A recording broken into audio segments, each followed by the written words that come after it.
Hello guys and welcome to AppWiz. In this video I will show you how to claim alpha airdrops easily. So the first thing we need to do is open the Binance app and go to alpha events. Now tap on airdrops and here you can see I have claimed the latest airdrop very easily. And you can do the same. So the first thing we need to do is open the App Store and in the search bar type Binance.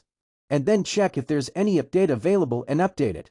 Then what we need to do is open any browser and in the search bar type alpha airdrops practice. And then click on the first link that appears. Here you can practice for the real airdrops. And once you know you can clear the captcha in under 5 seconds, you can easily claim the real alpha airdrop. So that's it for this video. Make sure to like and subscribe for more. Thanks for watching and I will see you soon.